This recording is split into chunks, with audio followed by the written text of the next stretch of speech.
மகா சிவராத்திரி சிவபெருமானின் தெய்வீக சக்தி முழு பிரபஞ்சத்தையும் நிறைக்கும் பரிசுத்த இரவு. சிவனும் சக்தியும் சங்கமிக்கும் நேரம்.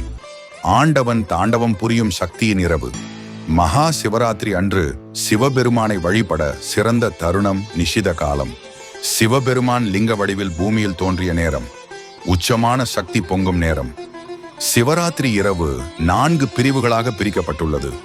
ஒவ்வொரு நேரத்திலும் பக்தியுடன் செய்யப்படும் வழிபாடு பாக்கியங்களை தரும். சிவராத்திரி விரதத்தின் மகத்துவம். ஆன்மீக வளர்ச்சி, சிவனுடன் இணைவதற்கான வழி. உள் அமைதி, மனதிற்கு சாந்தியும் சுத்தமும் தரும். நல்ல கர்மா, கடந்த குறைகளை அகற்றி நேர்மறை மாற்றங்களை தரும். சிவனின் அருள், ஆரோக்கியம், செழிப்பு, நலம் தரும். சிவராத்திரியில் பக்தியுடன் நோன்பிருந்து சிவனின் அருள் பெறுங்கள். பரம்பொருள் உங்களை அரவணைப்பார். சிவபெருமானின் அருளை நாடுபவர்களுடன் இதை பகிருங்கள்.